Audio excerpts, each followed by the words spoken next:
gosh, yeah, it's recording. Jeez. What it do, familiar? What's good, guys? Yeah, Joshua cut.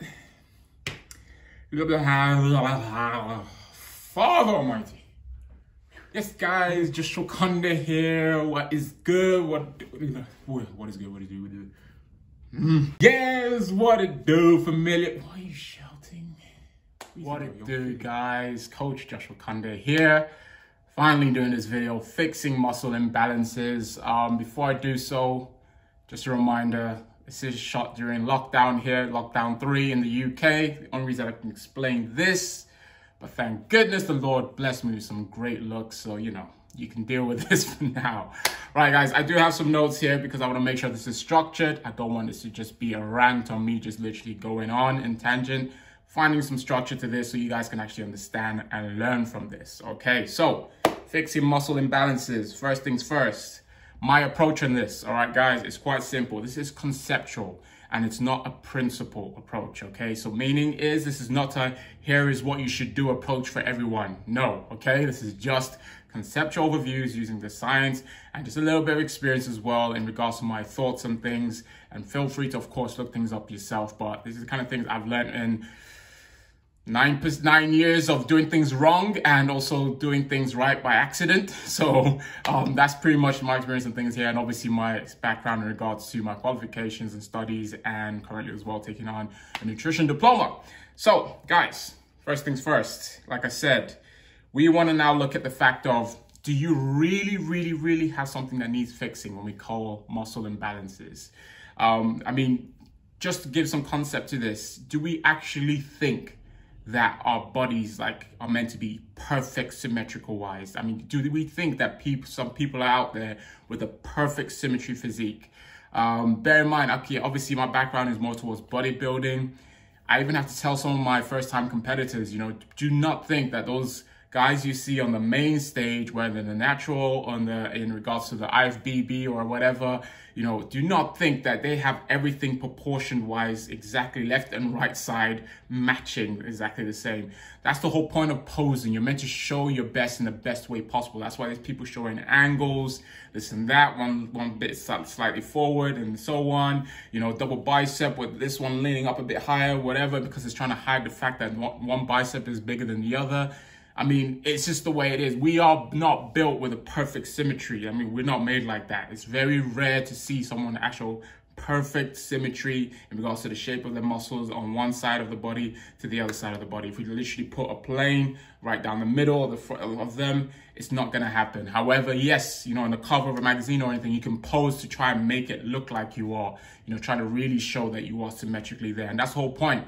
You know, obviously in bodybuilding, you are judging symmetry, but not even the judges don't think, all right, if I put my paper in front of him right down the middle, is he going to match up side to side? I'm going to mark him down if it doesn't. If that bicep looks a little bit bigger, no, I'm going to mark him down. No, that's not what's going to happen.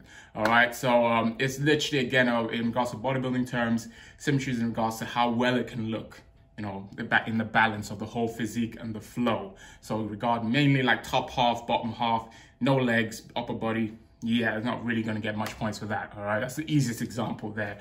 But yeah, basically, one other thing I'll say is, like, for instance, if you, let's say, like most of us do, I'll go with biceps. It's such an easy thing. I've got a bicep that's almost 3 centimeters bigger than the other one. Now, again, that is something normal. I've noted it, and it's something normal. Now, over the years, it's pretty much stayed the same. It's as I've gotten the smaller bicep bigger, the right bicep is also still getting bigger as well. It's never really going to completely balance, but that's, again, it's just understanding that there is no perfect balance in this kind of thing. And also like the sense that like my triceps on this side are actually a bit bigger than my right side, which is meant to be the bigger peak for the bicep. So again, it's just the way you can look at things. Remembering if you have injuries, this kind of thing that can affect muscle imbalances, yes. Also, just another thing as well, just remembering, we're talking about muscle imbalances. A lot of people confuse that with actual imbalances in regards to things that have nothing to do with the muscles. So actual joint issues, you know, skeletal issues, that kind of thing, you know. These are things where it's not the muscle, and maybe, like, you know, I've had some people talk about how, my lat is big on this side and the other side. I'm like, your lat is bigger than the other side. And then they're pointing to something and it's actually like a rib cage they're talking about. I'm like, mate, that's high, that's like a high rib cage on this side compared to that side. That's why it looks a bit different on your back, that kind of thing. And this is where, again, you should be going to someone who's qualified for these kind of things. So for example, you know, you've got osteopaths out there. You've got people who are actually medically looking at those areas. It's their profession. And this is another thing that people need to be aware of. So that aside, just remembering that no one is perfect. However, what can we and should we be looking to fix? The best example I can say is what I literally just said before in regards to the fact that that's normal, in regards to having maybe one side of this muscle bigger than that side on this side, that kind of thing, more dominant side of your body to that side of the body is quite normal. When it's actually, it might be something you think, okay, I need to fix this, is when it clearly starts getting worse. So for example, going again to my biceps thing, let's say my left side stays the same and my right side just keeps getting bigger and bigger. And actually this side starts getting, somehow is getting smaller as well.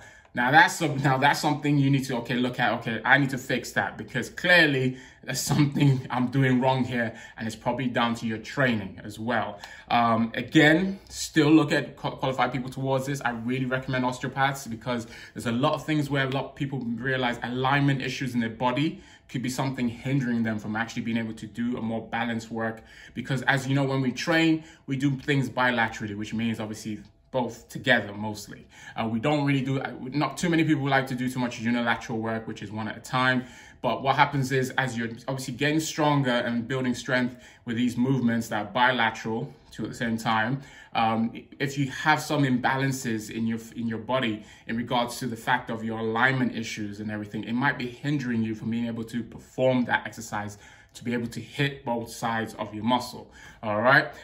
So in regards to what we can do to fix things, now we know that, okay, if things are getting worse, I'm tracking it, and clearly over these like 6 months, whatever, things have been getting worse in regards to the disproportion of the imbalance of the muscle, then yeah, what we can do to fix it. We can look at, my first example I always say is when you're doing these bilateral work, sounds simple, but for example, all right, if again you're doing barbell curls, all right, the two of them together, both at the same time, focus more mentally on that non-dominant side. So always, for me again, I'll be always constantly thinking about the left bicep while I'm doing my curls with the barbell or the easy bar, whatever. You know, always still focusing, like really trying to put more of my attention towards this side than the right hand side. Because again, what's happening is what probably happens easily for you over the time, obviously for me again, because I'm the example, is I'm more used to just, you know, mentally focusing on my strong side. I'm right-handed, my dominant side, and I'm just doing that when I'm doing things bilateral. And then I actually lose focus in connecting the muscle, my mind to muscle there, which is a thing, by the way. I'll get to that in a second. All right, so always try and focus on the less dominant side, the non-dominant side. Remember, like I said, I was getting to that mind to muscle connection, the neuromuscular junction. This is a real thing, all right? It is that place of communication from muscle to mind. I'm pointing at bicep, but that's muscles everywhere, everything, you know, from the muscles in your finger to everything like that, all right? They're all connected. The neuromuscular junction is a connection from there to the muscles, all right? So this is why, again, that communication, if you're not really focusing on the muscle that you're working on, it can be the case that, okay, maybe this is why I'm just getting more attention on this one. I'm doing bilateral work, and clearly that's what's going to be growing more than the weaker side. Again, some people genetically could get away with this. It doesn't really make that much of a difference, you know. They just naturally just seem to be connecting with all their muscles when they're doing that. But then we all have that body part where we might feel like, okay, maybe there's just a bit more of work here. I need to get my actual mind to focus on that muscle. Second thing is, like I mentioned before, things around the muscle that actually could be hindering you from training the muscle. So for example, the joints and the connections around there. So let's take quads. Let's say if your right quad for some reason is way bigger than the left quad. And then actually maybe it's something like an injury or poor ankle flexion, poor knee flexion on your left side. that is actually hampering that quad from being developed when you're doing your squats and everything, because it's just not as good in regards to the mobility as the right hand side, or even injuries as well. That's a classic example. So if you're not fully recovered from injuries or not fully being worked at in regards to letting that heal to allow you to be able to actually train that side a lot better, this is what's going to happen. And also, you're not doing unilateral work, which is one at a time. You're just focusing still on bilateral work. So again, we'll go back to the squat.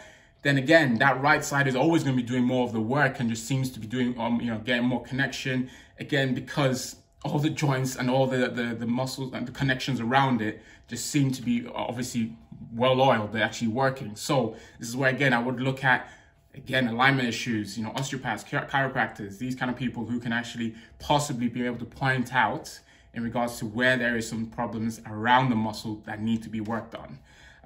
The last one, and this is one I feel like a lot of people, we know it, but we don't do it that much. I mean, I can look at most people's programs and unilateral work is pretty much at a minimum. You probably have like 2 or 3 out of all their sessions. I'm talking about the whole week. They probably only do 1 or 2 unilateral work. And that's basically going to be quite simple. We know stimulus, we need to give stimulus to a muscle for it to grow. Lack of stimulus to the said muscle, and obviously it's not going to grow. So start with the non-dominant side. And when doing so, number 1, do you more unilateral work, try and fit a bit more of it in regards to that area that needs more help, in regards to that that side of the muscle, and also start with that non-dominant side as well. So again, most easiest one to go to is the curl. So let's say we're doing single arm dumbbell curls. This is my dominant one, my dominant side. This is my bigger bicep, my stronger side. Rather than start my set with this one, I'm going to start with the left, the weaker one. All right. Again, really focusing on it, doing all those things I said beforehand, and then do my sets on there. So I do 12 reps. Now that means I'm now doing 12 reps on this one, because even though it's my stronger one, if I started with, I probably could have done 15 reps because it's my stronger arm. But now what I'm doing there is I'm giving the opportunity for this side to be able to get that stimulus, get that focus, get that growth. Whereas this side, I'm actually slightly not letting it grow as much. All right. So I'm not really giving it that much stimulus, giving it the side for the weaker side to almost catch up in a way. But also, like I said, giving that focus, mind to muscle focus a lot more, giving it the attention it needs. And then obviously when I go on the right hand side, it's doing 12 reps, but it could have done 14, 15. Whereas most likely what normally people would do is they'll start with the dominant side. It's just a natural reaction. And then they're doing 14, 15 reps there. But then the left side is a struggle. And if they do the 14, 15 reps, the focus, the form, the actual accuracy of the movement is terrible, because obviously they've probably got to that 11th or 12th rep and then the rest is just whatever. It's just will to get it up there, and it's not really getting the stimulus to the muscle. And again, remember, as we all know with progressive overload, I don't care what form you're talking about in regards to volume or in regards to the frequency or the density of a progressive overload you're trying to do.